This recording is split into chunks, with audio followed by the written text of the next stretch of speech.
आजच्या या राष्ट्रीय कार्यशाळेच्या तिसऱ्या सेशनसाठी आपल्याला रिसोर्स पर्सन म्हणून प्रोफेसर डॉक्टर मेघा फुलाने मॅडम आहेत.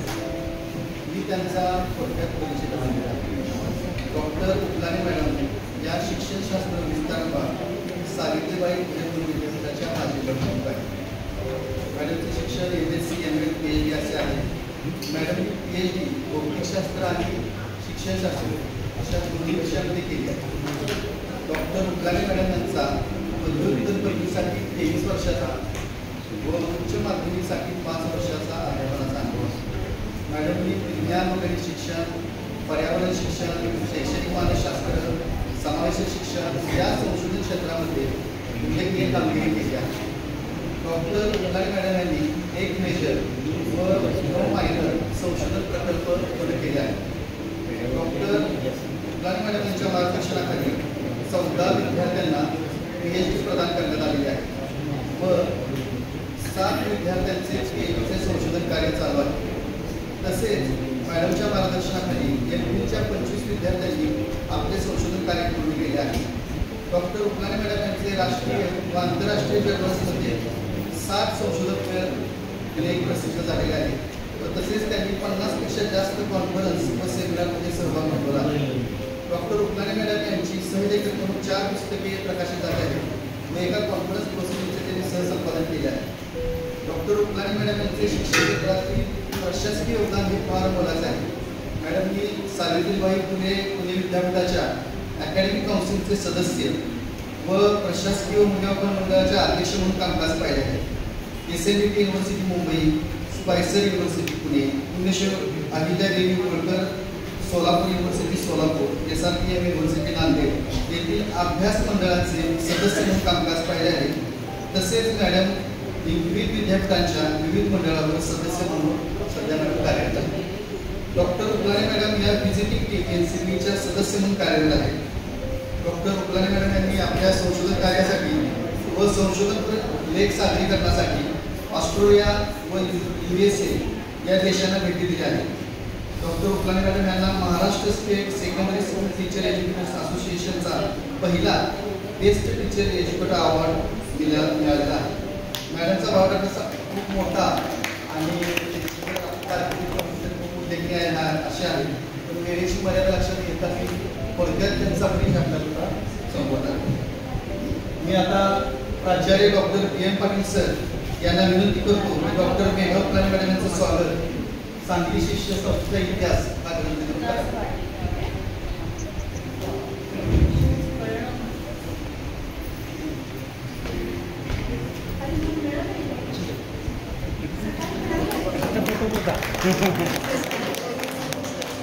इतिहासाची पुनरावृत्ती.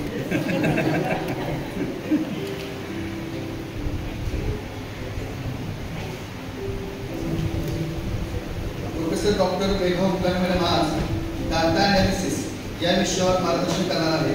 तर मॅडमना विनंती करतो की त्यांनी आपलं सेशन चालू.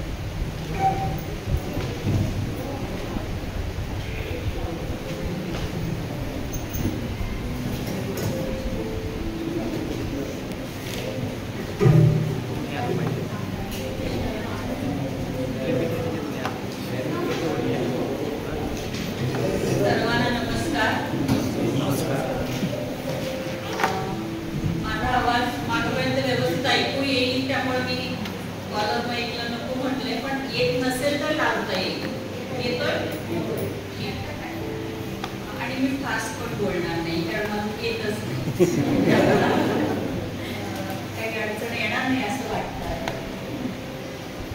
सुरुवातीलाच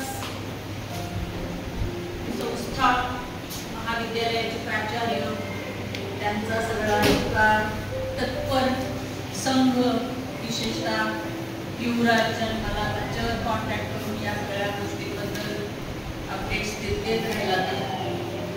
सगळ्यांचे मनापासून आभार की जेणेकरून मला आज तुमच्या सगळ्यांशी हा संवाद साधता येणार आहे, जो माझ्या अत्यंत आनंदाचा आणि आवडीचा भाग असतो.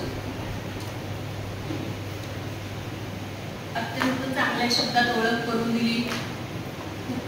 जड शब्द आणि छान शब्द वापरून म्हणून सरांचे मनापासून आभार.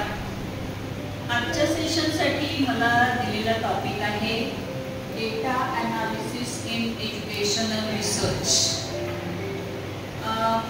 इतर ठिकाणी जेव्हा मी रिसोर्स पर्सन म्हणून अनेकदा काम केलं त्यापेक्षा या वर्कशॉपचं मला जाणवलेलं आणि मी अनुभवलेलं वेगळेपण म्हणजे नीड अनालिसिस.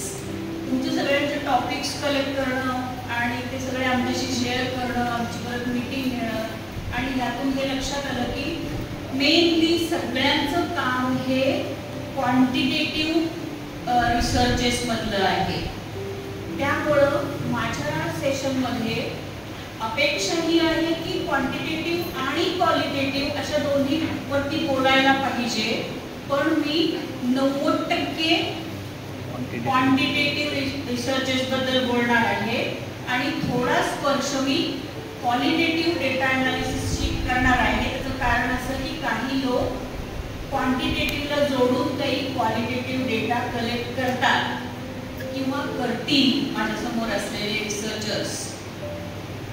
उदाहरणार्थ एखाद्याने जर पर्यावरण शिक्षणासंबंधी काही कृती कार्यक्रम तयार केला आणि त्याची परिणामकारकता बघणं हा क्वांटिटेटिव्ह रिसर्चचा मोठा मेजर पार्ट असेल, पण ते विद्यार्थ्यांना काही प्रश्नावली देतील की हा कार्यक्रम तुम्हाला कसा वाटला, क्वेश्चन असल्यामुळे विस्तृत प्रमाणात येतील आणि ती जर क्वालिटेटिव्हली करायची झाली तर म्हणून थोडी तोंड ओळख करणार आहे, पण त्याचा मेजर भाग हा आपण विचारात घेणार नाही. याचा अर्थ असा आहे की तेवढं म्हणजेच क्वालिटेटिव्ह डेटा अनालिसिस. तो एक अत्यंत वेगळा आणि विस्तृतपणे अभ्यासण्याचा भाग आहे. आणि जर कोणाला आणखी त्याच्यामध्ये माहिती पाहिजे असेल तर यूट्यूबवरती माझं कंटेंट अनालिसिसचं सेशन सर्च केलं तुम्ही तरी तुम्हाला त्याची विस्तृत त्याचं सगळं सेशन तुम्हाला उपलब्ध होऊ शकेल. त्यामुळे आजच्या सेशनमध्ये मी मेजर क्वांटिटेटिव्ह डेटा अनालिसिस आणि अत्यंत मायनर सुद्धा म्हणता येणार नाही इतकं कमी वेळ मी क्वालिटेटिव्हच्या भागाला स्पर्श करणार आहे. मला वाटते की माझा आवाज आणि माझा स्पीड सगळ्यांना ठीक आहे, सुटेबल आहे. काही ठिकाणी जरा अल्ट्रा सोपेपणा होईल, पण तो विद्यार्थ्यांसाठी आहे. तेव्हा संशोधन मार्गदर्शकांनी ते समजून घ्यावं आणि मला माफ करावं की इतकं काही सोपं करून सांगताय असं वाटायची शक्यता आहे, पण सोपेपणा जो आहे तो मी माझ्या समोरच्या विद्यार्थ्यांकडे बघून आणलेला आहे असं आपण समजून घ्यावं ही तुम्हाला विनंती आहे.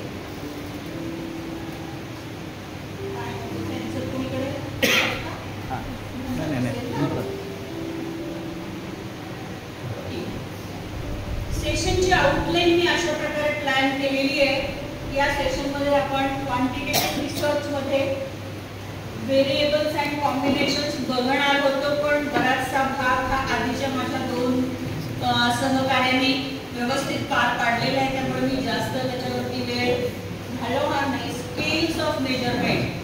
पहा, व्हेरिएबल्स आणि स्केल्स हे ज्याला नीट कळलं त्याला रिसर्चमध्ये कोणतीही अडचण येत नाही. हे समजून जा. व्हेरिएबल म्हणजे काय हे नीटच कळलं पाहिजे आणि ती कोणत्या स्केलवर मोजलेली आहे हे त्याला व्यवस्थित लक्षात आलं की ना डेटा अनालिसिस मध्ये अडचण येते ना काम पूर्ण करण्यामध्ये येते. दुसरी महत्त्वाची गोष्ट, कोणी निवांत नका राहू, मी प्रेझेंटेशन ठेवणार नाही. म्हणून जे कळतंय ते व्यवस्थित लिहून घ्यायचं. असं निष्क्रियपणे मेंदू ठेवायचं नाही की देणारच आहे. नो, मी देणार नाही. क्लिअर? आणि स्क्रीनशॉट पण कोणी घ्यायचं नाही. आता ते ऑर्गनायझर्स प्रेझेंटेशन देणार नाही हे मी आधी का सांगितलं, कारण त्यामुळं एक आपला निवांतपणा जो म्हणतो ना आपण तो येऊन जातो की बघू मग नंतर काय आहे ते. मग आपल्याजवळ गुगल माता आहेच, तर मग ते नाही व्हायला पाहिजे म्हणून आधी सांगितलं. Descriptive statistics normality testing, inferential statistics, effect size आणि स्टँडर्ड एरर हे कोणत्याही क्वांटिटेटिव्ह रिसर्चचे अपरिहार्य भाग असले पाहिजे. माझा सर्वे आहे, मला नाही हे लागत असं नसतं. का नाही ते आपण पुढे जाऊन बघणारच आहोत. आणि प्रेडिक्टिव्ह स्टॅटिस्टिक्स, क्वालिटेटिव्ह रिसर्च मध्ये जस्ट मी कोडिंग, कॅटेगरीज आणि थीम्स कॉन्सेप्ट सांगणार आहे. जास्ती माहिती पाहिजे असेल तर तुम्हाला तर सांगितलं तर शोध तुम्ही घ्या. तुम्हाला पूर्ण 1-2 तासांचं लेक्चर आहे ते तुम्हाला ऐकायला मिळेल. Research is a creative and scholarly Endeavour. जे तुम्ही हाती घेतलंय ते क्रिएटिव्हली पण करायला पाहिजे आणि स्कॉलरली पण करायला पाहिजे. आज सकाळी टीव्ही सर म्हणाले ना की तुम्ही रिसर्च स्कॉलर्स आहात, तर मग काम सुद्धा आपल्याला कसं करायचं आहे, हाती घेतलेलं स्कॉलरलीच पार पाडायचं आहे.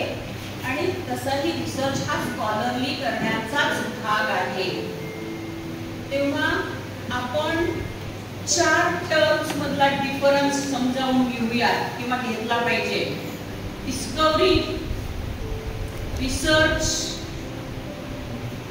इन्व्हेन्शन आणि इनोव्हेशन. डिटेल्स मध्ये जाणार नाही, तुम्ही सगळे लक्षात ठेवाल. आणि रिसर्च म्हणजे काय, पुन्हा पुन्हा करायची गोष्ट, पुन्हा पुन्हा शोधायची गोष्ट. आणि विशेषतः सोशल सायन्सेस मध्ये आणि सायकोलॉजी मध्ये सारखे कॉन्टेक्स्ट बदलत असतात. कालची सोसायटी आज नाही, कालच्या सोसायटीची सायकोलॉजी आज नाही, ती पण बदलते आहे. हे सगळे संदर्भ जर सतत बदलत असतील तर आपल्या फॅकल्टीमध्ये किती संशोधनाची गरज आहे बघा. आणि हे संशोधन करायचं आहे आपल्याला क्रिएटिव्हली आणि स्कॉलरली. मान्य? Research cycle, this is just a block diagram. प्रत्येक ब्लॉक मध्ये किती काय काय दडलेलं आहे आणि किती खाचखळगे आहेत. मगाच्या सेशन मध्ये पाटील सरांनी खूप सुंदर एक पिक्टोरियल आपल्याला दाखवलं की प्लॅन जो असतो आणि प्रत्यक्षात जे खाचखळगे असतात, तसं ही ब्लॉक डायग्राम आहे. यातले बरेच खाचखळगे आपल्याला माहिती आहे, बट तुम्ही आयडेंटिफाय केला रिसर्च प्रॉब्लेम देवाच्या दयेने आणि तुमच्या प्रयत्नांनी आराममधून थ्रू झालाय नाही का. रिव्ह्यू हा एकदाच घ्यायचा नसतो. मला वाटतं पाटील सरांनी त्याच्यावरती चांगलं आपल्याला त्याचं मर्म उलगडून दाखवलं. रिव्ह्यू प्रपोजलसाठीचा वेगळा आहे, टूलसाठीचा रिव्ह्यू वेगळा आहे, डेटा कलेक्शन प्रोसिजरसाठीचा रिव्ह्यू वेगळा आहे, ॲनालिसिससाठी वेगळेच रिव्ह्यू उपयोगात पडतील. आणि इन्फरन्सेस टू सॅम्पल करून इन्फरन्सेस पॉप्युलेशनला लावायचे, हे जे खंडागळे सरांनी आपल्याला दाखवलं पिक्चरमध्ये, ते इन्फरन्सेस तिथं अप्लाय करण्यापूर्वी मधला जो टप्पा आहे तिथं पुन्हा वेगळे रिव्ह्यूज लागतात. कारण आपले इन्फरन्सेस, आपले फाइंडिंग आपल्याला दुसऱ्यांच्या बरोबर टाळून बघायचे असतात. सिमिलर वर्क केलेल्या, नॉट सेम. सोशल सायन्सेस मध्ये पॉसिबल नाही. म्हणून सिमिलर वर्क म्हणजे मी 8वीच्या फिजिक्स इन्स्ट्रक्शन बद्दल काम करत असेल तर 8वीच्या 9वीच्या फिजिक्स इन्स्ट्रक्शन बद्दल कोणी दुसऱ्या जिल्ह्यात केलं असेल, दुसऱ्या राज्यात केलं असेल, चालेल. पण त्याच्याबरोबर आपण टाळून बघतो की हे असं शिकवलं तर अकॅडमिक अचिव्हमेंट वाढली, सिग्निफिकंटली वाढली अशा पद्धतीने. तर हे त्या प्रत्येक टप्प्यावरचे रिव्ह्यूज वेगळे आहेत. आणि म्हणून रिव्ह्यूच्या चॅप्टरमध्ये सुद्धा आपण असं लिहायचा प्रयत्न केला पाहिजे की हे रिव्ह्यूज मी टूल डेव्हलपमेंटसाठी घेतले, हे रिव्ह्यूज मी टूलची रिलायबिलिटी आणि व्हॅलिडिटी एस्टॅब्लिश करण्यासाठी वापरले, हे रिव्ह्यूज मी माझ्या फाइंडिंगचं डिस्कशन करण्यासाठी वापरले. पण अनेकदा आताची गोष्टीबद्दल मी बोलणार नाही, पण अगदी सुरुवातीच्या काळामध्ये मी अशा सुद्धा अनुभवांना सामोरी गेलेली आहे की अरे हे काय चारच तू पानं लिहिली सेकंड चॅप्टरची म्हटल्यावर मग किती विचारणारे विद्यार्थी भेटलेले आहेत मला. काय म्हणाल माझा विद्यार्थी, मग किती आणि तुम्ही तर एवढे होते तर आणायचे ना. म्हणजे रिव्ह्यू ही किती फ्रिक्वेंटली आणि आपण सबमिट करतो त्या दिवसापर्यंत त्या फील्डमध्ये काय घडलं याचा त्याच्यामध्ये खरं म्हणजे अपडेट पाहिजे. नाही तर मग कुठल्या तरी जुन्या थिसिस वरून विद्यार्थी 1902 साली हे घडलं अंक घडलं आणि सबमिट कधी करताय 2025 ला. तर ते थोडंसं त्याचे वाईज ज्याला म्हणतो ना आपण डिसिजन, जर ओव्हर रिसर्च टॉपिक असेल तर 5, 7, 10 वर्षापर्यंत रिव्ह्यूज आपल्याला तेवढ्यानेच आपलं काम झालं पाहिजे. Over research topic. काही रिसर्च टॉपिक्स असतात की अंडर रिसर्च, कोणी हात नाही घालत त्या विषयांना. मग मात्र आम्हाला कदाचित 5-50 वर्ष मागं पण जावं लागेल. काही रिसर्च टॉपिक्स असे आहेत की त्याचे तुम्हाला भारतातले रिव्ह्यूज मिळणार सुद्धा नाही. तर हा जो एक वाईज डिसिजन घ्यायचा असतो, आपण म्हणतो त्या अर्थाने शहाणपणाचा नव्हे, खऱ्या शहाणपणाचा, वाईजली घ्यायचा डिसिजन आहे की माझ्या टॉपिक साठी रिव्ह्यू साठी मी किती मागं जायचं आहे. अशा पद्धतीने पाटील सरांनी फॉर्म्युलेशन ऑफ रिसर्च हायपोथेसिस ला आपल्याला अलगद सोडलं. प्रत्येकच रिसर्च मध्ये हायपोथेसिसच असेल असं नाही, काही ठिकाणी रिसर्च क्वेश्चन पण असेल. डिपेंड्स तुम्ही कसं त्याच्याकडे बघता. पण जर तुम्हाला पुढे जाऊन स्टॅटिस्टिकल अनालिसिस करायचं असेल तर मात्र आपल्याला रिसर्च क्वेश्चन नंतर त्याचं formation of research hypothesis which again will be converted into null hypothesis for testing purpose. आणि हे तर आपल्या जीवनातलीच गोष्ट आहे ना. आधीच नाही म्हणायचं आणि मग 2 नकारांचा एक होकार करायचा. जसं मॅथमॅटिकल लॉजिक मध्ये negation of negation is acceptance. म्हणून नल हायपोथेसिस मध्ये आपण आधीच म्हणतो की नाही तर काही फरक नाही आणि मग पुढे म्हणतो की नाही हो आहे, स्टॅटिस्टिकली प्रूव्ड आहे अँड इट इज सिग्निफिकंट. नुसताच फरक नाही, डोळ्यांनी दिसतो 2-3 मधला फरक 5 आहे किंवा 15 आहे. मग 5 आहे म्हणून सिग्निफिकंट नाही असं नसतं. काय करतो आपण त्यासाठी तपासून बघतो, स्टॅटिस्टिक्स लावतो, त्याला टी टेस्ट लावतो आपण त्याला, नाही का. आणि स्टॅटिस्टिकली असेल तर मग खूप म्हणतो. तेव्हा फॉर्म्युलेशन ऑफ रिसर्च हायपोथेसिस और research question conversion into null hypothesis. Sampling वरती पण चर्चा झाली. डेटा कलेक्शन टूल्स वरती पण आपल्याला खंडागळे सरांनी सगळीकडे छान गोटा लिहून आणलेला आहे. डेटा कलेक्ट झालेला आहे आणि आता आपण डेटा अनालिसिसला आज सुरुवात करणार आहोत किंवा आज आता त्याच्याकडे बघणार आहोत. फाइंडिंग्स, कन्क्लुजन्स आणि मग रिसर्च रिपोर्टचं फॉर्मॅट उद्या आपल्याला संपाळ मॅडम सांगणार आहेत. इथं रिसर्च प्रोसेस न म्हणता सायकल म्हटलं आहे पहा. ही कधी एंड होत नाही, इट्स नेव्हर एंडिंग प्रोसेस.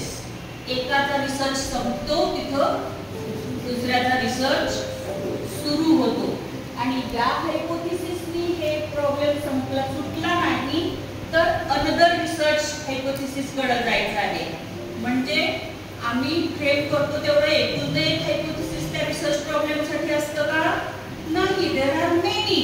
आणि मग त्यातलं मोस्ट प्रोबेबल घ्यायचं. पण आपल्यापैकी किती जणांनी असं केलं? उत्तर नका देऊ, स्वतःला विचारा.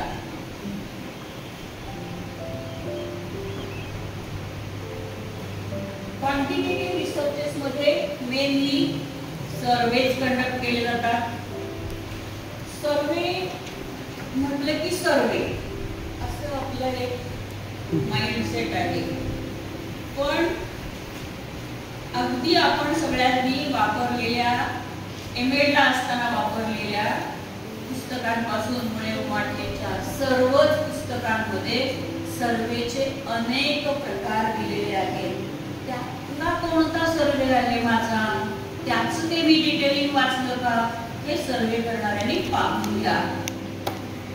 दुसरं, पर्पज काय आहे सर्वेचा. कंपॅरिझन करायचं आहे दोन ग्रुप्स मध्ये. कुठल्या एखाद्या रिसर्च व्हेरिएबलचं स्टेटस बघायचं आहे, कुठल्या गोष्टीचा इफेक्टिव्हनेस बघायचा आहे. शासनाची एखादी स्कीम आहे आणि त्याचा समाजावरती काय परिणाम झाला, शाळांतल्या विद्यार्थ्यांवरती काय परिणाम झाला हे बघायचं आहे. म्हणजे इफेक्ट ऑफ प्रोग्राम बघायचा आहे. स्टेटस बघायचा असेल तर तुमचा रिसर्च क्वेश्चन वेगळा होईल, अकॉर्डिंगली हायपोथेसिस बदलेल, अकॉर्डिंगली नल हायपोथेसिस बदलेल.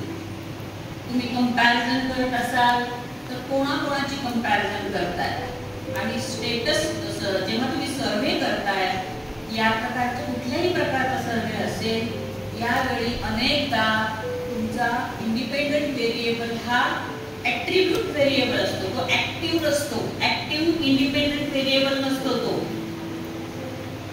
म्हणजे एखाद्या गव्हर्नमेंटच्या प्रोग्रामचा परिणाम बघताय मुलांवरती आणि मुलींवरती. इथं जो प्रोग्राम आहे तो तुम्ही डिझाईन केलेला नाहीये. तुम्ही फक्त या दोन गटांमधल्या मीन मधला फरक बघणार आहात. पण ते जर तुम्ही एखादा प्रोग्राम डेव्हलप केला तर तिथं तुमच्या इंडिपेंडंट व्हेरिएबलचं काय नाव आहे हे आपण अभ्यासलं पाहिजे आणि पाहिलं पाहिजे. ठीक आहे. कोरिलेशनल स्टडीज म्हणजे सहसंबंधात्मक अभ्यास. आता या अभ्यासामध्ये दोन किंवा दोनपेक्षा जास्त क्वांटिटेटिव्ह व्हेरिएबल्स असतात. उदाहरणार्थ socio-economic status, then emotional maturity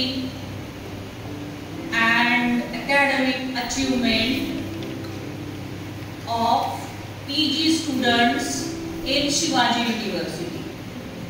3 quantitative variables आहेत. म्हणजे सगळे मोजले तर आकड्यांमध्ये त्याची किमती येतात. अकॅडमिक अचिव्हमेंट, इमोशनल मॅच्युरिटी आणि सोशिओ इकॉनॉमिक स्टेटस. दोन किंवा दोनपेक्षा जास्त क्वांटिटेटिव्ह व्हेरिएबल्स पाहिजेत. मी जे मगाशी म्हटलं सुरुवातीला की व्हेरिएबल आपल्याला कळलं पाहिजे ते हेच. एक्सपेरिमेंटल रिसर्चेस मध्ये सिंगल ग्रुप डिझाईन आणि 2 ग्रुप डिझाईन. त्यातले जे उपविभाग आहेत, only post test, pre post, control group, experimental group, जे मला पाटील सरांनी आपल्याला दाखवले मगाच्या स्लाइडमध्ये. आणि दुसरा एक मेनली केला जाणारा प्रकार म्हणजे प्रॉडक्ट डेव्हलपमेंट. आता इथं आपण आपल्या एक्सपेरिमेंटल रिसर्च साठी जो प्रॉडक्ट बनवतो त्याच्या पुढे जाऊन स्टँडर्डायझेशनचा प्रोसिजर येतो या रिसर्च मध्ये. उदाहरणार्थ एखाद्या विद्यार्थ्याने ठरवलं की एक टेस्ट मी डेव्हलप करणार आणि त्याचं मी स्टँडर्डायझेशन करणार. ऑफकोर्स ही एवढी हाच अभ्यास त्याचा पीएचडीचा अभ्यास होतो, लक्षात येते की नाही. पण स्टँडर्डायझेशनची जी मोठी आणि टिडियस प्रोसेस आहे त्यातून त्याला जावं लागतं. त्याचे टप्पे वेगळे असतात, त्याचं स्टॅटिस्टिकल अनालिसिस वेगळं असतं. तसं गेल्यानंतर जो प्रॉडक्ट बाहेर पडतो तो जसे आपण आपल्या आग्रा सायकोलॉजिकल असोसिएशनच्या टेस्ट मागून आपल्या रिसर्च साठी वापरतो, तशी आपली टेस्ट आपल्या त्या आग्रा सायकोलॉजिकल असोसिएशन कडून पब्लिश होऊ शकते.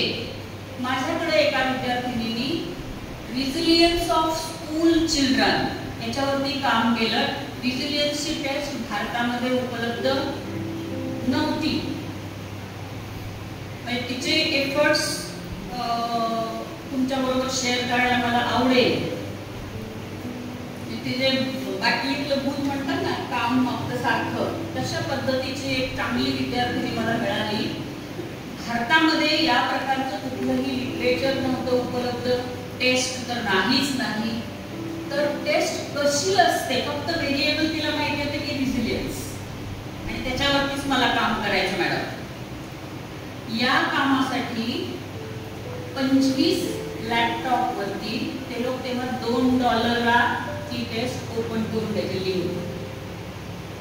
$2 भरल्यावर 25 लॅपटॉप वरती 25 विद्यार्थी बसवले आम्ही, आणि 2-2 लोक बसवले होते.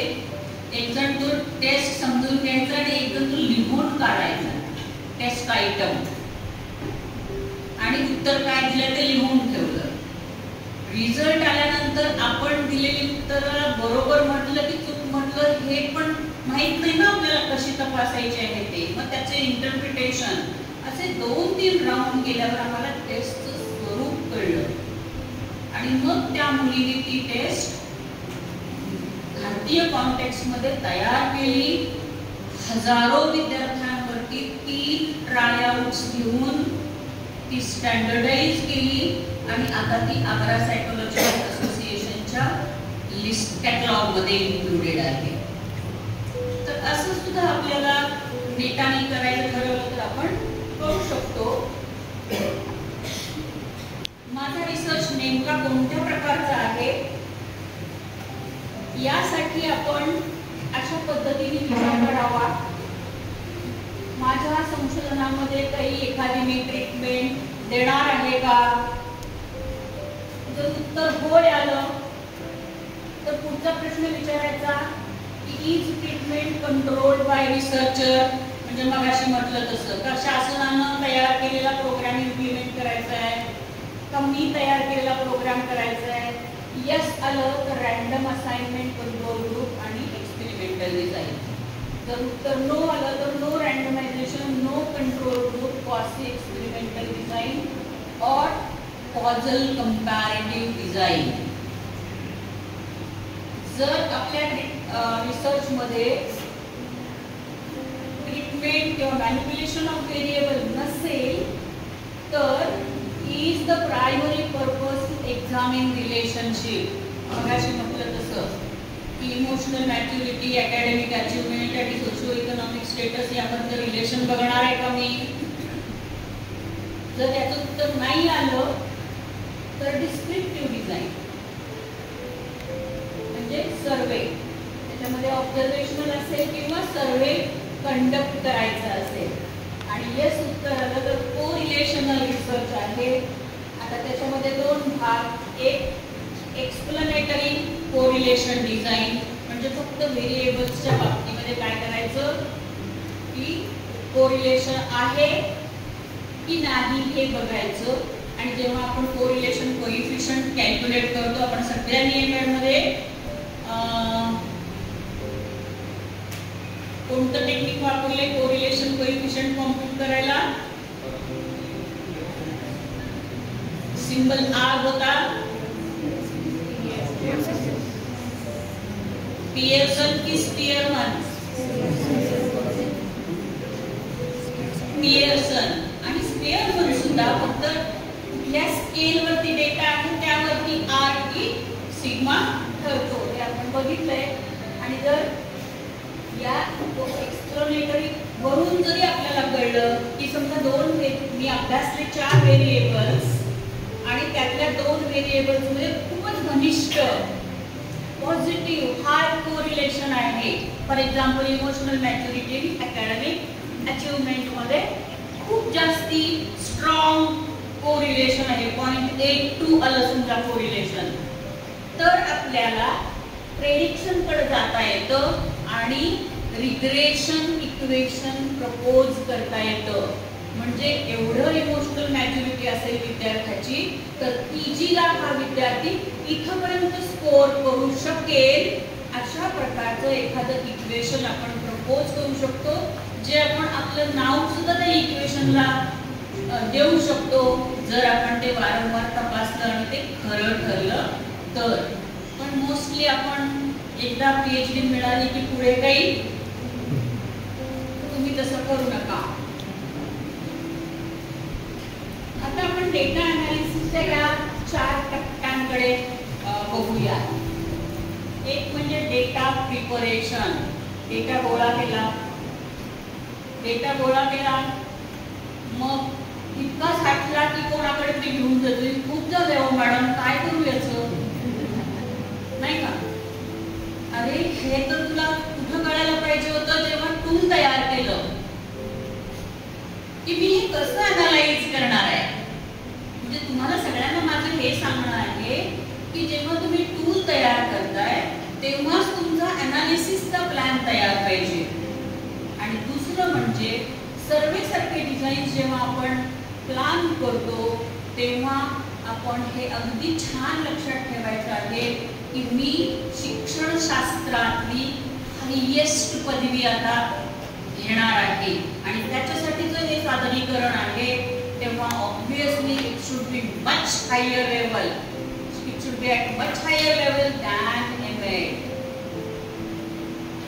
त्या डेटामधून काय तुम्ही एक्स्ट्रॅक्ट केलं हे कसं मांडायचं, किती चांगल्या पद्धतीने मांडायचं त्याचे सुद्धा टेक्निक्स आपल्याला शिकून घ्यायला पाहिजे. नाहीतर आमचं उद्दिष्ट असतात 4 किंवा 5.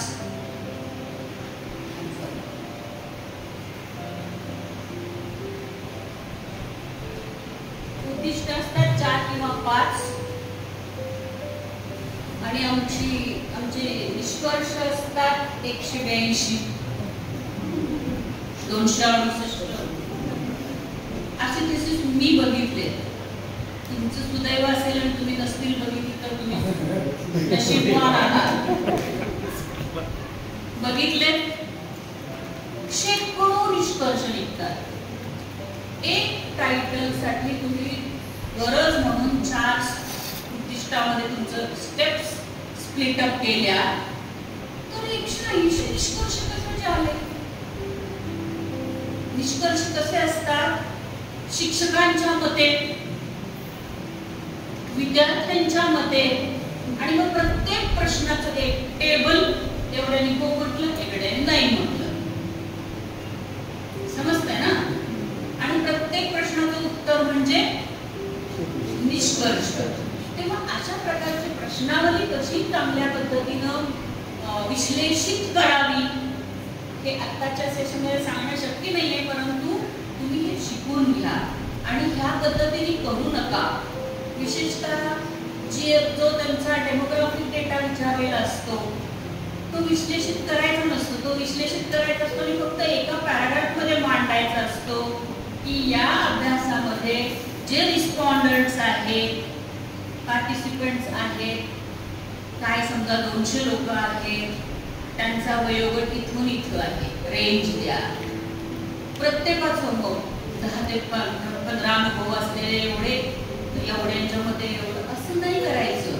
ही सगळी डेमोग्राफिक माहिती कोणावरून काढले, कोणाकडून मिळालेली माहिती आहे ते डेमोग्राफिकचं फक्त एक पॅराग्राफ झाला पाहिजे. आणि प्रश्न सुद्धा तुमच्या कंटेंटचे जे इंडिकेटर्स आहेत त्याला धरून तुमची ती टेबल्स बनली पाहिजेत, तर ती तुमची समग्रपणे विश्लेषित केलेली माहिती होते. ठीक आहे. आता डेटा प्रिपरेशन करतात या स्टेपचा अर्थ काय आहे तर जेव्हा डेटा कलेक्ट होतो तेव्हा आपल्याला अपूर्ण माहिती असलेल्या प्रश्नावल्या किंवा समजा टेस्ट सोडवून घेतली असेल किंवा अकॅडमिक अचिव्हमेंट तुम्ही मोजली असेल एक्सपेरिमेंटल रिसर्च मध्ये, तर हे सगळं जे इनकम्प्लीट आहे ते सगळं बाजूला काढायचं. क्वांटिटेटिव्ह डेटामध्ये आउटलायर्स बाजूला काढायचे. म्हणजे समजा मी एक प्रोग्राम तयार केलाय आणि स्कूल स्टुडंट्सवरती राबवलाय आणि मला आता माझ्या हातात पोस्ट टेस्टचे मार्क आहेत, कारण प्री तर मी इक्विव्हॅलंट डिझाईन केले, तिकडे काही बघायचं कारण नाही आहे. पण मला असं दिसलं की माझी टेस्ट होती 50 मार्कांची आणि 2 मुलांना 49 मार्क आहेत आणि 6 मुलांना 5 ते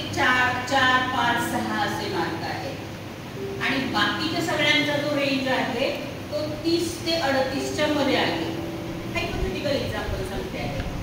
तर जे आउटलायर्स आहेत म्हणजे 49 मार्कवाले म्हणजे या एक्स्ट्रीमिटीचे लोक आणि 4, 5, 6 मार्क पडलेले या एक्स्ट्रीमिटीचे लोक हे बाजूला काढायचे when we are analysing quantitative data. कारण ते मीनला बाधित करतात आणि प्रोग्रामचा इफेक्टिव्हनेस बघताना आपण डिफरन्स बिटवीन टू मीन्स तपासतो. कनेक्शन लक्षात येतंय? 49 वाले अननेसेसरीली त्याला वर नेतील, 4, 5, 6 वाले खाली आणतील. ट्रू पिक्चर मिळालं का? नाही. म्हणून क्वांटिटेटिव्ह मध्ये आउटलायर्स बाजूला काढायचे. क्वालिटेटिव्ह रिसर्चचा जर डेटा कलेक्ट करत अॅनलाइज करत असाल, एकाचं जरी म्हणणं वेगळं असेल तरी त्याला वेगळं हे आहे, महत्त्व आहे. तिथं बाहेर काढायचं नाही. कारण क्वांटिटेटिव्ह रिसर्च मध्ये सिंगल रियालिटी आहे. प्रोग्राम इफेक्टिव्ह आहे का? आहे किंवा नाही, सिंगल रियालिटी. पण क्वालिटेटिव्ह रिसर्च मध्ये मल्टिपल रियालिटीज असतात. म्हणून प्रत्येक मत महत्त्वाचं. क्लिअर? डेटा प्रिपरेशन म्हणजे काय कळलं का? डिस्क्रायबिंग द डेटा म्हणजे डिस्क्रिप्टिव्ह स्टॅटिस्टिक्स. प्रत्येक क्वांटिटेटिव्ह थिसिसचा 4था चॅप्टर हा सुरुवातीचं इंट्रोडक्शन झाल्यानंतर त्याचं पुढचं सेक्शन असलं पाहिजे डिस्क्रिप्टिव्ह स्टॅटिस्टिक्स. त्यात काय लिहायचं असतं ते आपण बघूया. आणि जर इन्फरन्शियल वापरलेलं असेल म्हणजे जर एखाद्याचा स्टेटस स्टडी असेल तर इन्फरन्शियलचा भाग येणार नाही. पण एखाद्याचा कंपॅरिझन असेल तर डिस्क्रिप्टिव्ह येणार आणि कंपॅरिझन येणार. ठीक आहे? म्हणजे इन्फरन्शियल स्टॅटिस्टिक्स येणार. कोरिलेशनल स्टडी असेल तरी डिस्क्रिप्टिव्ह असणार आणि इन्फरन्शियल पण असणार. ठीक आहे? आणि जर प्रेडिक्शन असेल तर पुढे प्रेडिक्शनचा पण भाग येईल. आणि ड्रॉइंग इन्फरन्सेस या टप्प्यातून आपण प्रवास करत असतो. आय होप की मी जे बोलते आहे त्याच्याबरोबर तुम्ही सगळेजण आहात. नक्की? हे का महत्वाचं आहे? कारण आम्ही आता इथं आहोत डेटाला आणि जायचंय कुठे? नॉलेज पर्यंत जायचंय. Data to information. दुर्दैवाने मराठीमध्ये या दोन्ही टर्मसाठी माहिती असाच शब्द आपण वापरतो. पण आपण याला प्रक्रिया पूर्व माहिती आणि प्रक्रियोत्तर माहिती असं म्हणू शकतो. कारण डेटा इज डिफरंट आणि information is different. Data crude माहिती आहे, रॉ डेटा आहे तुमच्याजवळ जो आता रिस्पॉन्डंट्सनी दिलेला आहे. त्याचं जेव्हा इन्फॉर्मेशन मध्ये रूपांतर होतं तेव्हा काय झालेलं आहे बघा. Data becomes information when it becomes relevant to your decision problem. Irrelevant असेल ते निघून जाईल. तुमचे एक्स्ट्रीम जे असतील त्या गोष्टी बाजूला जातील. इन्फॉर्मेशनचे फॅक्ट्स कधी बनतात? when the data can support it. Facts are what the data reveals. त्या डेटामधून काय ट्रेंड दिसतो आहे, काय पॅटर्न दिसतो आहे. हे पॅटर्न आयडेंटिफिकेशन म्हणजे फॅक्ट फाइंडिंग. आणि fact becomes knowledge when it is used in the successful completion of a decision process. म्हणजे डिसिजन प्रोसेस आपल्या क्वांटिटेटिव्ह मध्ये कधी जातो आपण? हायपोथेसिस टेस्टिंग नंतर जातो. क्लिअर? तर हा जो प्रवास करायचा आहे त्यासाठी या सेशनचा हा संयोजकांनी मांडलेला प्रपंच आहे. आपण त्याला न्याय द्यायचा प्रयत्न करूया. व्हेरिएबल्सबद्दल मी बोलत नाही कारण ऑलरेडी बोलणं झालेलं आहे. व्हेरिएबल्सच्या बाबतीमध्ये बोलायचं झालं तर research is study of variables. बस इतकंच. Research is study of variables. कोणते? आम्ही ठरवलेले. मला आवडलेले, बरोबर आहे. म्हणजे समजा जर एखाद्याने क्वालिटेटिव्ह रिसर्च हाती घ्यायचा ठरवला की educational and social contribution of Rajarshi Shahu Maharaj, किती व्हेरिएबल्स आहेत? 2. कोणते कोणते 2 मी सांगितले की उत्तर तुम्हाला मदत करते. एज्युकेशनल कॉन्ट्रीब्युशन आणि सोशल कॉन्ट्रीब्युशन. ठीक आहे. आता हे व्हेरिएबल्स क्वांटिटेटिव्ह आहेत का कॅटेगोरिकल आहे?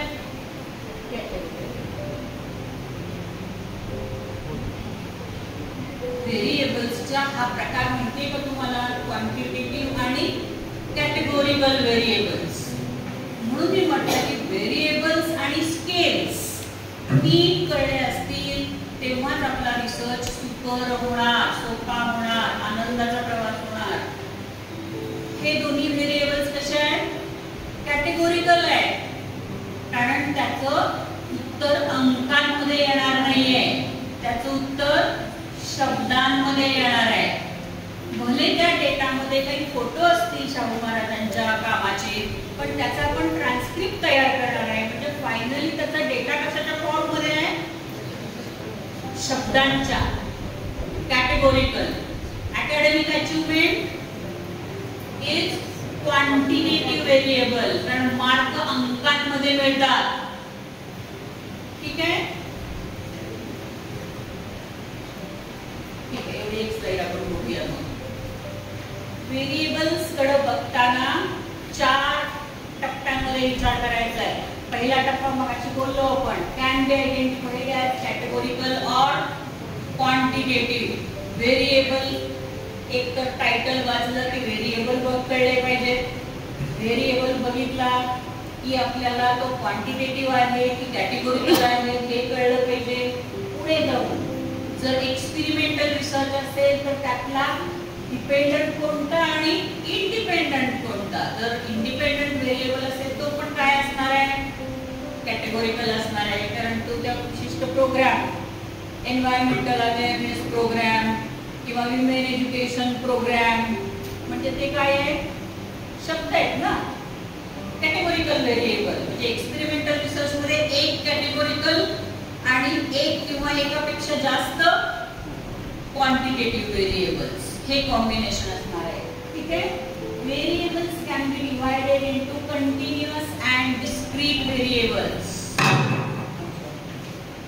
आता माझे व्हेरिएबल्स, माझ्या रिसर्च मधले व्हेरिएबल्स कंटिन्युअस आहेत की डिस्क्रीट आहेत ते पण मला कळलं पाहिजे, कारण हे कळलं तर मला कोणतं स्टॅटिस्टिक्स लावायचं हे कळणार आहे. Getting me? मग कंटिन्युअस कोणाला म्हणायचं? Where there is real gap, no real gap. Continuous. काय कंटिन्युअस असतं? समजा अकॅडमिक अचीवमेंट स्कोअर्स असतील तर कंटिन्युअस असतात, पण ते जर तुम्ही एखाद्या शाळेच्या रिसोर्सेसचा अभ्यास करत असाल आणि तुम्हाला नंबर ऑफ बुक्स किंवा फॅमिलीचे सर्वे करत असाल, number of children in a family, एक असेल किंवा 2 असतील, देयर इज रियल गॅप. 1.5 ची शक्यता असते का बुक्स मध्ये, चिल्ड्रन मध्ये? मग माझ्या व्हेरिएबल मध्ये जो डेटा येतोय तो कंटिन्युअस आहे की डिस्क्रीट आहे हे मला कळलं पाहिजे, आणि त्याच्यानुसार मग मला पुढे जाऊन माझ्या स्टॅटिस्टिक्स मध्ये त्याचा उपयोग होणार आहे. Can be represented by different kinds, that is scales of measurement. म्हणजे माझे जे व्हेरिएबल आहे ते कोणत्या स्केल ऑफ मेजरमेंट वरती मोजलेलं आहे, म्हणजे मोजलेलंच असतं हे क्लिअर आहे. फक्त आपल्याला कळायला पाहिजे माझं व्हेरिएबल कोणते कोणते स्केल्स आहेत.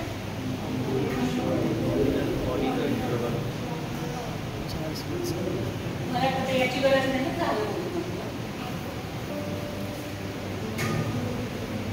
नॉमिनल, ऑर्डिनल, इंटरवल आणि रेशियो स्केल.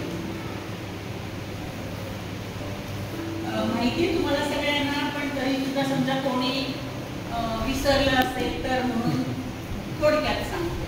नॉमिनल म्हणजे फक्त नाव, जसं ट्रीटमेंट व्हेरिएबलचं नाव, women education program, environmental awareness program, CAI package for teaching geometry, हे कोण आहे? नॉमिनल स्केलवरचे व्हेरिएबल्स आहेत. जेंडर नॉमिनल स्केलवरचा व्हेरिएबल आहे. नॉमिनल मीन्स नेम, म्हणजे नावं दिलेली असतात. फक्त नावं कशात देतो आपण? शब्दात. कॅटेगोरिकल व्हेरिएबल्स. ऑर्डिनल मध्ये नॉमिनलच्या कॅरेक्टरिस्टिक्स असतात, म्हणजे नावं असतात, बट देअर इज ऑर्डर. म्हणजे फॉर एक्झाम्पल तुम्ही एखादा सर्वे सोशल स्टेटसचा करत असाल आणि तुम्ही पगार विचारणं आपल्या संकेतामध्ये बसत नाही ना, म्हणून तुम्ही काय करता? उत्पन्न गट लिहिता. उत्पन्न गटामध्ये लिहिता की वार्षिक 8 लाखापर्यंत, 8 लाख ते 50 लाख आणि 50 लाखाच्या पुढे, रफली बोलले मी. 8 लाखापर्यंत म्हणजे निम्न उत्पन्न गट, मध्यम उत्पन्न गट आणि उच्च उत्पन्न गट केले आपण. ठीक आहे. आणि त्यांना सांगितलं तुम्ही कुठल्या गटात येतात त्याच्यावरती टिक मार्क करा. ऑर्डर लावून दिली आपण, ऑर्डर. पण या ऑर्डरमध्ये जे इंटरव्हल्स केलेत आपण 8 लाखापर्यंत, 8 ते 50 लाखापर्यंत आणि 50 लाखाच्या पुढे, हे जे इंटरव्हल्स केले ते आर नॉट इक्वल इंटरव्हल्स. आहेत का इक्वल? नाही. म्हणजे ज्याचं उत्पन्न वार्षिक 50,000 आहे तोही त्याच गटात आहे आणि 7.5 लाख आहे तोही त्याच गटात आहे. 0 ते 8 आणि 8 ते 50 आणि 50 ते एखादा करोडपती असेल तर क्रोर्स मध्ये पण जाईल तो. म्हणजे हे जे इंटरव्हल्स आहेत they are not equal intervals.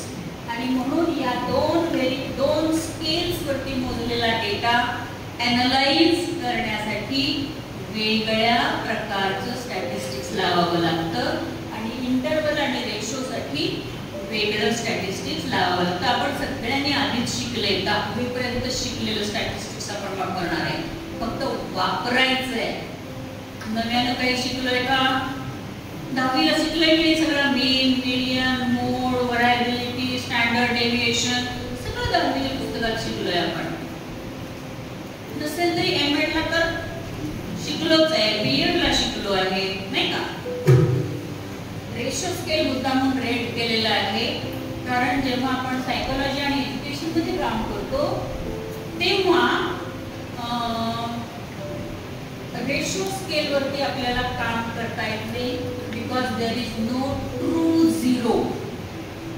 म्हणजे एखाद्याला जर गणितामध्ये 0 मार्क पडले तर त्याला 0 गणित येतं असं म्हणता येत नाही. आणि एखाद्या विद्यार्थ्याला 40 मार्क पडले आणि एखाद्या विद्यार्थ्याला 80 मार्क पडले त्याच वर्गातल्या तर त्याला त्याच्या दुप्पट गणित येतं किंवा याला त्याच्या निम्पट गणित येतं असंही आपण कन्क्लूड करू शकत नाही. म्हणून रेशो स्केल हे आपल्याला सायकोलॉजी आणि एज्युकेशन मध्ये फारसं वापरता येत नाही. म्हणजे हाईट, वेट ठीक आहे, 40 किलोचा माणूस म्हणजे 80 किलोचा निम्मा म्हणता येतं. पण गणिताच्या बाबतीत तसं झालं का? नाही, कारण there is no true zero. म्हणून इंटरव्हल स्केल वरती आपण काम करतो. Academic achievements are measured on interval scale. Clear? जे आपल्या मेनली आता सगळ्यांचा जिव्हाळ्याचा भाग असणार आहे अकॅडमिक अचीवमेंट किंवा achievement scores on that particular variable. मग ते एन्व्हायरमेंटल अवेअरनेस असेल, ह्युमन एज्युकेशन असेल किंवा आणखी कुठलं academic achievement in that particular subject असेल. ठीक आहे. मला वाटतं या दोन गोष्टींचं महत्त्व तरी आता तुमच्यापर्यंत पोहोचवण्यात मला सक्सेस मिळालं तर तुमची PhD अत्यंत आनंदाचा प्रवास होईल. व्हेरिएबल्स आणि स्केल्स म्हणजे त्या व्हेरिएबलचं नीट आपल्याला कळलं पाहिजे की ते क्वांटिटेटिव्ह आहे, कॅटेगोरिकल आहे, कुठल्या स्केलवर मोजलेलं आहे, कंटिन्युअस आहे की डिस्क्रीट आहे, आणि एक्सपेरिमेंटल असेल तर इंडिपेंडंट कोण आहे आणि डिपेंडंट कोण आहे. सर्वेमध्ये इंडिपेंडंट व्हेरिएबल असेल तर त्याला काय म्हणायचं, एक्सपेरिमेंटमध्ये इंडिपेंडंट व्हेरिएबल असतो तेव्हा त्याला काय म्हणायचं, हे आपण शिकून घ्यायचं आहे, लक्षात ठेवायचं आहे आणि कोणाला आवश्यकता वाटली तर समजावून पण सांगायचं आहे. डिस्क्रिप्टिव्ह स्टॅटिस्टिक्समध्ये काय काय लागतं आपल्याला, तर mean, frequency distribution, measures of central tendency, measures of variability, measures of relative position and relationships, हे सगळंच नाही मांडायचं. आपल्या संशोधनाला जे आवश्यक आहे ते मांडायचं. म्हणजे सेंट्रल टेंडन्सीचे मेजर्स आहेत 3, मग 3 लावायचे का, ते डेटा कुठल्या स्केलवर मोजलेला आहे त्याच्यावर ठरेल. ठीक आहे. आणि इन्फरन्शियल स्टॅटिस्टिक्समध्ये हायपोथेसिस टेस्टिंग, जेव्हा मीन तरी माझ्याजवळ किती वेळ आहे, 20 मिनिट. मीन तरी वापरावा जेव्हा रिलायबल आणि ॲक्युरेट मेजर पाहिजे असतं आणि मेनली डेटा इंटरवल स्केलवर मोजलेला असतो. पण जर तुम्हाला पुढे जाऊन त्याचं नॉर्मॅलिटी टेस्टिंग करायचं असेल तर तुमच्याजवळ 3 मेजर्स पाहिजेत, मीन पण पाहिजे, मोड पण पाहिजे आणि मीडियन पण पाहिजे. कारण आपण शिकलो एमएडला की या तिघांच्या किमती जवळजवळ सारख्याच असतात जेव्हा डेटा नॉर्मली डिस्ट्रीब्युटेड असतो. ही पण गोष्ट आपण लक्षात ठेवायची आहे की सायकोलॉजी आणि एज्युकेशन मधला डेटा हा परफेक्टली नॉर्मल कधीही नसतो. तो नियरली नॉर्मल असला तरी आपण त्याला पॅरामेट्रिक स्टॅटिस्टिक्स लावू शकतो. पण नियरली नॉर्मल म्हणजे त्याचा रेंज किती आहे त्या व्हॅल्यूचा ते आपण शिकला पाहिजे. टू कम्प्लीट फर्दर स्टॅटिस्टिक्स जर आपण टी टेस्ट करणार असू, झेड टेस्ट करणार असू तर मीनच पाहिजे. मेजर हे सगळं तुम्हाला SK मंगलचं statistics in psychology and education असं पुस्तक आहे आणि 200 रुपये किमतीचं आहे. पुस्तकाच्या विक्रेत्यांशी माझा काहीही संबंध नाही. नाही तर प्रमोशन पुस्तक खूप जुनं आहे, 20-1 वर्षापूर्वी आलेलं आहे बाजारामध्ये. बट व्हेरी युजफुल आणि सोप्या इंग्रजीमध्ये मला कळलंय, तुम्हाला नक्की कळेल. मीडियन कधी वापरावा, जर तुमचा डेटा हा ऑर्डिनल स्केलवर असेल, मेनली एक्स्ट्रीम स्कोर्स असतील तरी सुद्धा मीडियन वापरावा. आता आपण मगाशी म्हटलं की एक्स्ट्रीम स्कोर्स आपण काढूनच टाकणार आहे क्वांटिटेटिव्ह डेटामधून. ठीक आहे. If you have a distribution with open end तरी मीडियन वापरावं. मोड कधी वापरावा, तर स्केलच्या भाषेत जेव्हा तुमचा डेटा हा नॉमिनल स्केलवरती असतो मेनली तेव्हा मोड वापरायचं सेंट्रल टेंडन्सीचं मेजर म्हणून. कुठल्याही डेटाला कुठलंही मेजर लावायचं नाही. मी नेहमी एक एक्झाम्पल देते या विषयाविषयी बोलताना, ते म्हणजे समजा माझ्याजवळ 3 साड्या आहेत आणि त्यातली एक साधी वायलची साडी आहे, एक जरी काठाची साडी आहे आणि एक मॉडरेट किमतीची साडी आहे. पण जर मला एखाद्या जवळच्या माणसाच्या डेथची बातमी मिळाली आणि मी जरी काठाची साडी घालून गेली, कुठली तरी साडीच आहे ना, कुठलं तरी मेजरच आहे ना, सेंट्रल टेंडन्सीच पाहिजे ना. जरी काठाची साडी घालून गेले तर जे होईल ते काय असेल, बरोबर की चूक? चूक चूक असेल, इररिपेरेबल चूक असेल, म्हणून आम्हाला मला काय म्हणतील लोक, कुठल्या वेळी काय वापरायचं हे कळलं पाहिजे ना. कुठल्या वेळी काय वापरायचं हे कळलंच पाहिजे. ठीक आहे का, तेही तुम्हाला सांगितलं. हे चार एकदा आपण सेंट्रल टेंडन्सी बद्दल बोललो डिस्ट्रीब्युशनच्या, की मग यायचं त्याच्या विस्ताराकडे, व्हरायबिलिटीकडे, विचलनशीलतेकडे. म्हणजे एकदा आपण बोललो आता आमच्या डिस्ट्रीब्युशनचा मीन सांगितला किंवा मोड सांगितला, मग आपण यायचं व्हरायबिलिटीकडे डिस्क्रिप्टिव्ह स्टॅटिस्टिक्स मध्ये.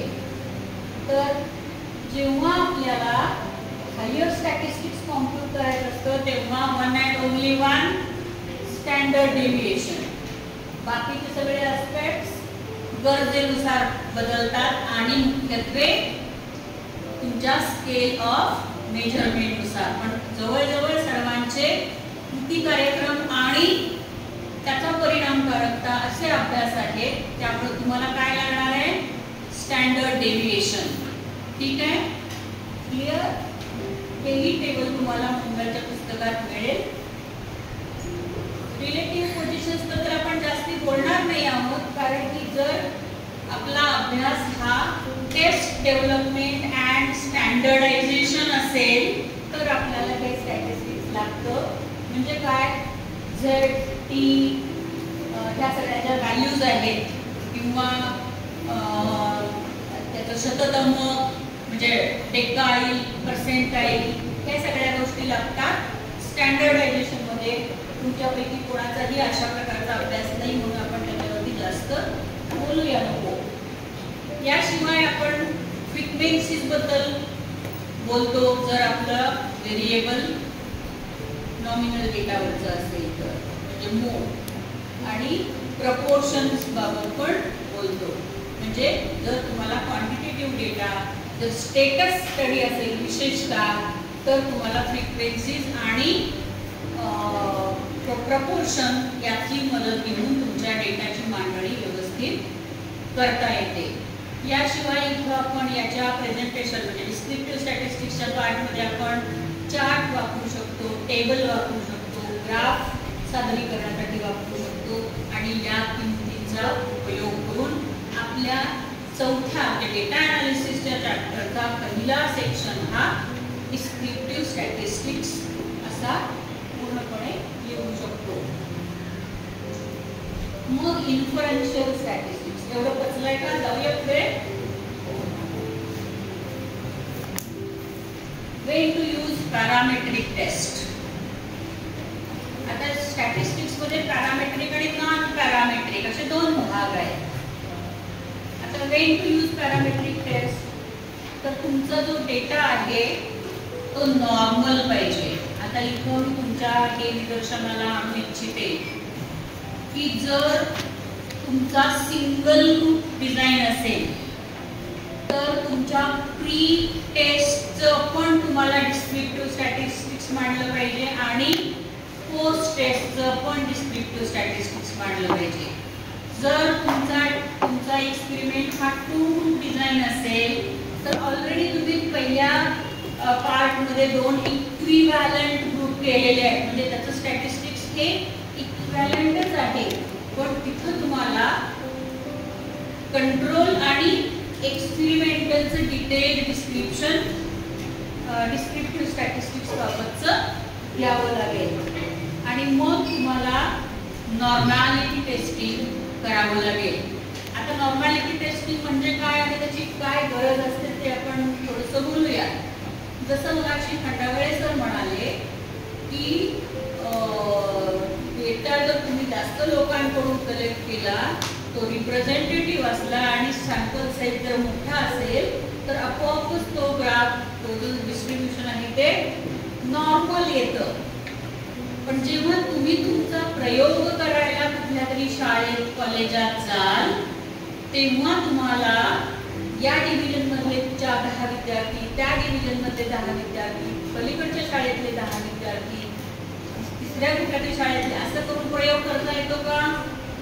शाळा नेहमी आपल्याला त्यांच्या कंडिशनवरती परवानगी देतात आणि त्या काय सांगतात आपल्याला, जे करायचं ते पुऱ्या वर्गाचं करा असं तुम्हाला परवानगी मिळणार आहे. समजा तुम्ही अजून गेला नसाल तरी इंटॅक्ट क्लासची परवानगी मिळते, बरोबर आहे.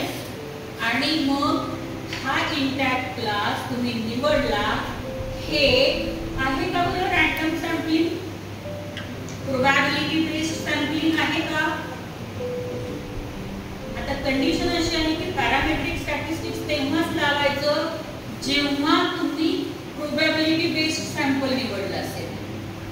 आता पंचायत कशी आली, तुमचं सॅम्पल आहे नॉन प्रोबॅबिलिटी बेस्ड आणि तुम्ही स्टॅटिस्टिक्स लावू इच्छिताय पॅरामेट्रिक, कारण तुम्हाला हायपोथेसिस टेस्ट करायचं आहे. मग मार्ग काय, prove that the sample is nearly normal, not normal, exactly normal नसतं कधीच, नियरली नॉर्मल.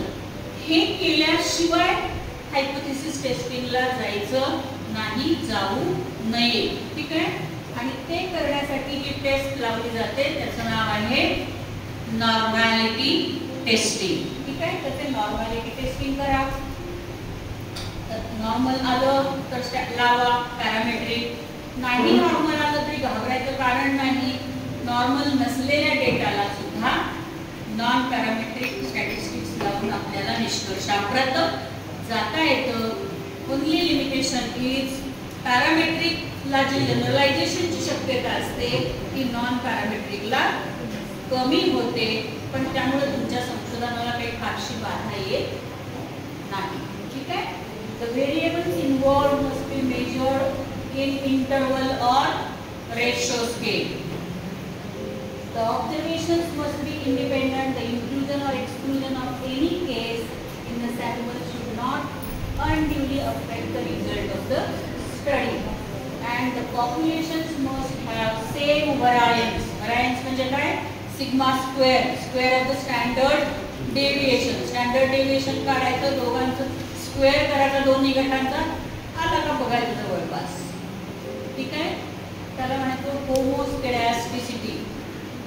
हे होमोजिनिटी तपासण्यासाठीचं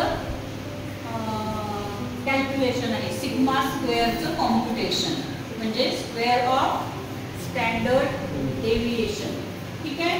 हे 4 एज्युम्पशन्स जर खरे उतरले तुमच्या डेटावरती तर कुठे जायचं, पॅरामेट्रिकला. नाही झालं, एखादं सॅटिस्फाय नाही झालं तर नॉन पॅरामेट्रिक, सिंपल, ठीक आहे. काही अडचण मनामध्ये,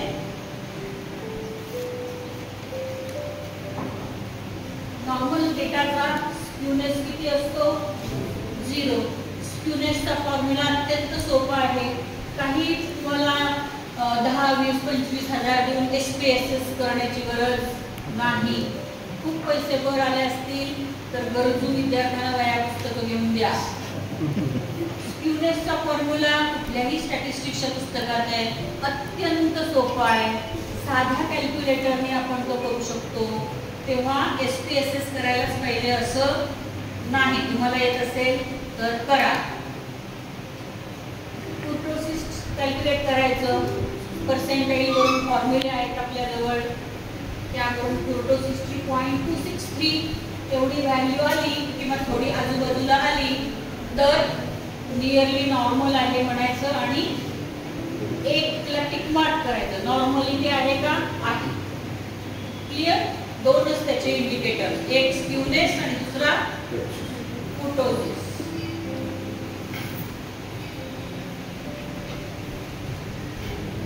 मला वाटतं आपण इकडे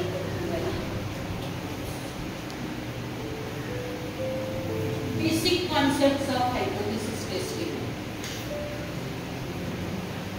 हे 8 टप्प्यातून आपण हायपोथेसिस टेस्टिंगला जातो. जे विद्यार्थी MADला शिकलेत माझ्याकडनं त्यांना रिपीट होईल, पण बाकीच्यांसाठी, ठीक आहे. डिसिजन रूल, पहिल्यांदा डिसिजन रूल. डिसिजन रूल म्हणजे काय, तर कधी कधी म्हणजे प्रत्येकच वेळी पोस्ट टेस्टचा स्कोअर वाढवूनच येईल असं नाही ना. जर व्हेरिएबल असेल समजा अंधश्रद्धा विषयक कल्पना, तर विद्यार्थ्यांच्या अंधश्रद्धा विषयक कल्पना स्कोअर वाढून आला तर म्हणजे प्रत्येकच वेळी पोस्ट टेस्ट स्कोअर जास्त येईल असं नाही. तेव्हा डिसिजन रूल आपल्या डोक्यात क्लिअर पाहिजे. तिथं माझा व्हॅल्यू कशी येणार आहे.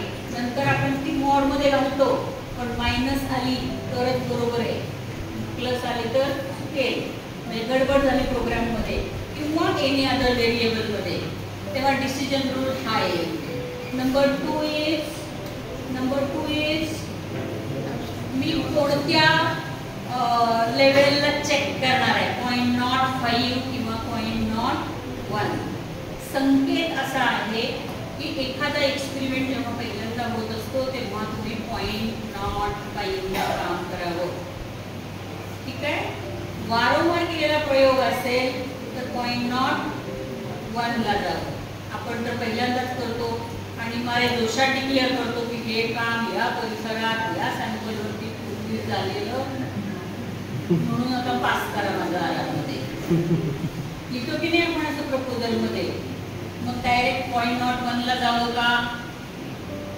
तुम्ही जर कोणाला डेटा अनालिसिसला दिलं तर तो जास्तीचं बिल लावण्यासाठी तो व्यक्ती तुम्हाला हे दोन्ही व्हॅल्यूज काढून देईल आणि तुम्ही वेळासाठी काय कराल, थिसिस मध्ये दोन्ही व्हॅल्यूज लिहाल. समजा दोन्ही काढल्या तरी रिपोर्ट कोणती करा, मग 0.01 करा. न्यूटनच्या मंडळाच्या किल्ल्यांसारखं करायचं नाही. मोठ्या मंडळाला मोठं बोक आणि छोट्या माणसाला छोटं,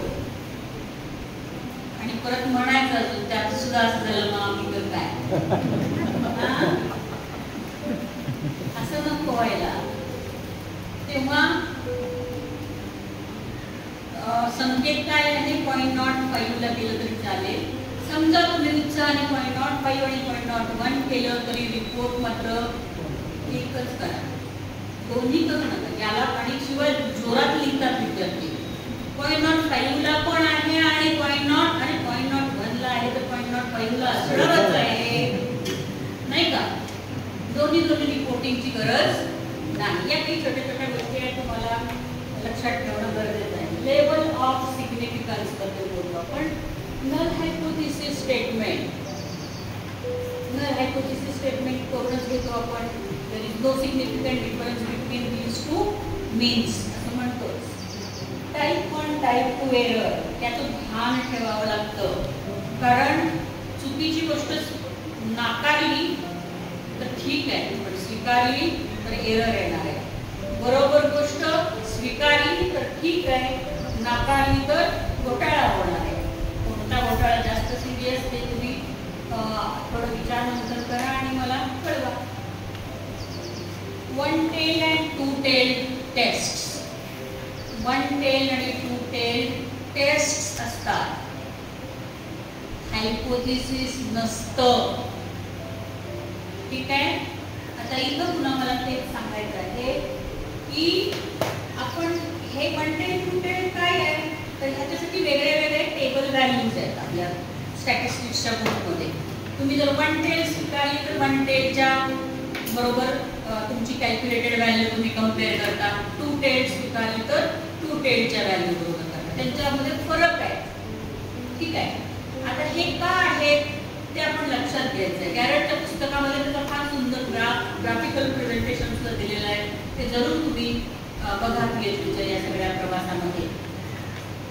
आता जेव्हा एखादी गोष्ट पहिल्यांदाच करत असतो तेव्हा दोन्ही शक्यता असतात.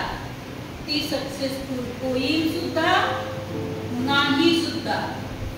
तेव्हा आपण काय म्हणायला पाहिजे, कुठला डेटा घ्यायला पाहिजे कंपॅरिझनला, 2 tail.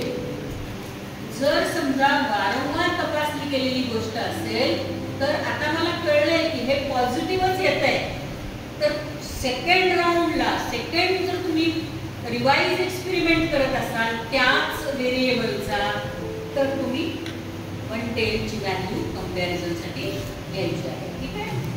Size of sample, type of sample. Type of सॅम्पलकडे आपण जाणार आहे. कुठला फॉर्म्युला वापरायचा त्यासाठी पुढे. आणि degrees of freedom.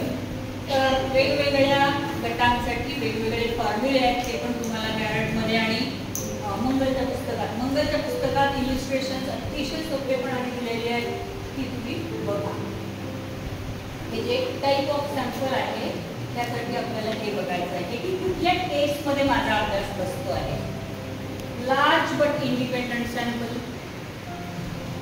Small but independent sample, large but correlated sample आणि स्मॉल बट कोरिलेटेड सॅम्पल.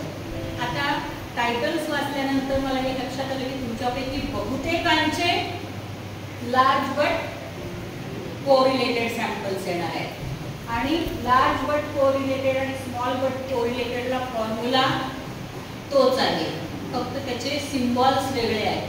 म्हणजे स्मॉलसाठी त्याने टी वापरलेला असतो आणि लार्जसाठी झेड वापरलेला असतो. आपल्याकडे प्रघात आहे, सगळ्याला आपण टीच वापरतो.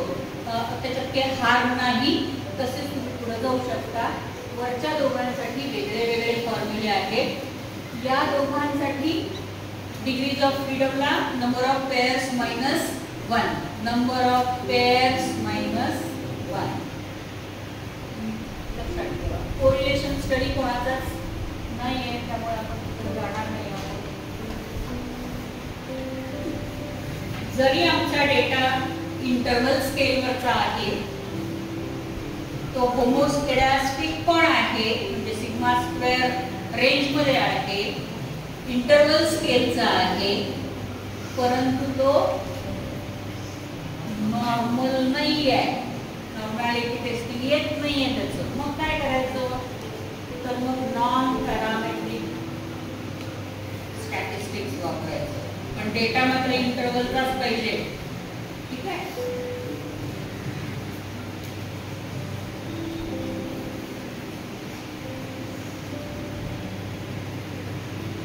जर तुमचा डेटा हा नॉमिनल आणि ऑर्डिनलचा असेल आणि एक युनिव्हेरिएट असेल तर कोणतं स्टॅटिस्टिक्स वापरायचे बघा. नॉमिनल व्हेरिएबल, एक डिस्क्रिप्टिव्ह स्टॅटिस्टिक्ससाठी फ्रिक्वेन्सी, प्रपोर्शन आणि मोड वापरा आणि स्टॅटिस्टिकल अनालिसिससाठी साई स्क्वेअर टेस्ट वापरा. डिपेंड्स की तुम्ही एक्सपेक्टेड व्हॅल्यू नॉर्मल डिस्ट्रीब्युशनवरती घेणार आहे की इक्वल डिस्ट्रीब्युशनवरती घेणार आहे ते ठरवा. डेटा ऑर्डिनलवरचा असेल तर डिस्क्रिप्शनसाठी फ्रिक्वेन्सी आणि मीडियन वापरा. स्टॅटिस्टिकलसाठी साइन रँक टेस्ट वापरा.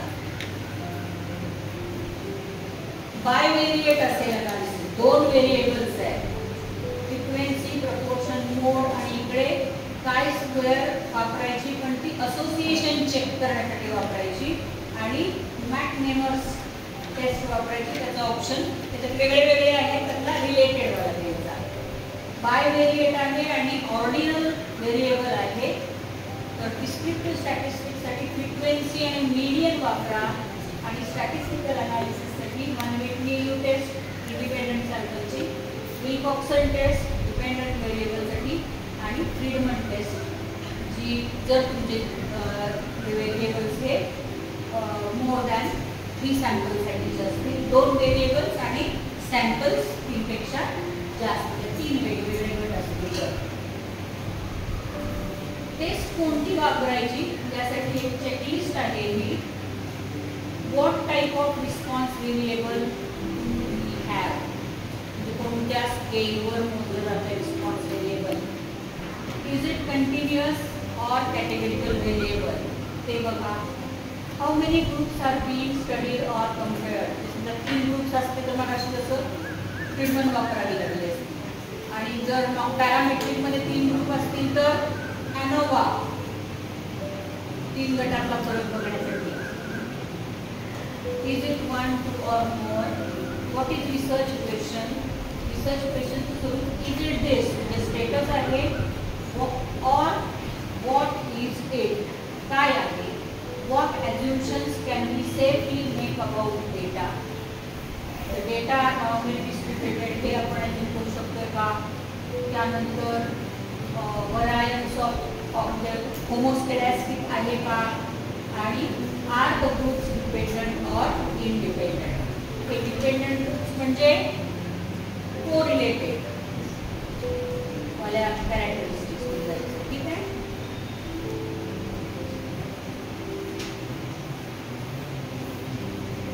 आय थिंक एवढं आपण बघू शकतो. टाइम असेल तर एक व्हिडिओ दाखवायचा आहे.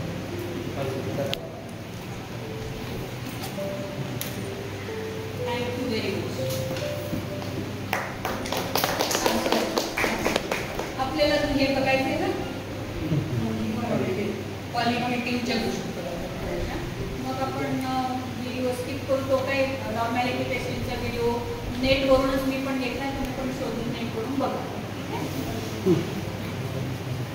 ते तर आम्हाला दुसरं प्रेझेंटेशन लावून ओपन एंडेड दिले असतील आणि डेटा तुम्हाला जर अनालाइज करायचा असेल तर तुम्हाला त्यातनं कॉन्सेप्ट आयडेंटिफाय करायचं आहे, पॅटर्न बघायचे आहेत, किंवा जर डेटा जास्त असेल तर थीम्सबद्दल पण काही करायचं असेल तर आपल्याला करता येतं. Find out relationship between concept, uncover unknown qualities about data आणि नो आन्सर और answers of specific research question. म्हणजे तुम्हाला या प्रोग्राममधलं नेमकं काय आवडतं. तर अशा गोष्टी शोधण्यासाठी आपल्याला या स्टेप्समधून जावं लागेल. त्यासाठी करायचं काय आहे बघा. Read and read. खूपदा वाचावं लागतं. The content to be analysed. काय काळजी घ्यायची आहे. Keep your research aim in focus. आणि एक्सपेक्टेड आउटकम काय करायचं आहे. Write down your initial impressions. Embrace your intuition. Step 2 मध्ये divide text into meaningful units. Then located meaning units are condensed further. एक एक्झाम्पल दाखवणार आहे नंतर. कीप युअर रिसर्च एम आणि याच्यामध्ये जे कंडेन्सेशन कडे लक्ष द्यायचं आहे आपल्याला. तिसऱ्या स्टेपमध्ये develop codes for the condensed meaning units. आणि त्यामुळे तुम्हाला काय करायचं आहे तिथं. Write notes during coding on your impressions and reactions. आणि जर त्याच्यातून पुढे जाऊन कोड्स करून कॅटेगरीज करायच्या असतील तर कॅटेगरीज तयार करणं. त्यासाठी कोड्सचं सॉर्टिंग करायचं आणि सॉर्टिंग केल्यानंतर कंपॅरिझन करून त्याच्यावर कॅटेगरीज फॉर्म करायच्या. कोड कसे असतात. शब्द असू शकतात, फ्रेजेस असू शकतात, सेंटेन्सेस, पॅराग्राफ्स. आणि हे करण्यासाठी आपल्याला रॉ डेटाचं ट्रान्सक्रिप्ट वरचेवर वाचावं लागतं. त्याच्यानंतर ते लेबल्स लावले की त्याला म्हणायचं कोडिंग घालून. आणि मग कोडिंग आपल्याला जर सुरुवातीला तयार केलेले कोड्स कमी पडले तर टेक्स्ट वाचत असताना पण आपण नवीन कोड्स त्याच्यामध्ये इन्व्हॉल्व करू शकतो डेटामध्ये. पण तुमचा डेटा हा अत्यंत थोडा असणार आहे. त्यामुळे तुम्हाला काही त्याची एवढी गरज पडणार नाही. हे एक्झाम्पल बघा. ह्या अख्ख्या वाक्यासाठी एकच किंवा दोनच शब्द वापरलेले आहेत. That is coding. एक्झाम्पल हे असं डेटा तुम्ही वाचा तुमचं कंटेंट आणि त्याच्यासाठीचे कोड तयार करा. सगळे निळे एकत्र करून काही एकच करता येतंय का. That will be category. किंवा निळे तुम्हाला असे ह्या पानावर 3 सापडले, पुढच्या पानावरती 3 सापडले, मग 2 सापडले. त्या 8 मध्ये सुद्धा कॅटेगरी ग्रुप केले तर 4चे 2 झाले. तर मग त्याच्यावरून त्या 4 साठी एकच टर्म किंवा फ्रेज होईल. त्याला म्हणायचं कॅटेगरी. आणि त्या असतात multiple realities hidden in qualitative data. अर्थात बरीच कॉम्प्लिकेशन्स आहेत त्याच्यामध्ये सुद्धा, पण आपण तिकडे जाणार नाही आहोत. 5 C लक्षात ठेवायचे क्वालिटेटिव्ह डेटा अनालिसिस करताना. Content, categories, code, count and conclude. ठीक आहे. सगळ्यांना खूप शुभेच्छा. तुमचं संशोधनाचं कार्य अतिशय चांगल्या प्रकारे सिद्धीस जावो. चांगली तयारी तर आपण ठेवलीच पाहिजे. लाईट गेले, मला काही आठवलं नाही तर तशी ही ठेवलेली आहे. ठीक आहे. शुभेच्छा. महाविद्यालयाचे खूप आभार, खूप धन्यवाद. आणि तुमचा हा सगळा संशोधनाचा प्रवास अत्यंत आनंददायी हो यासाठी अनेकदा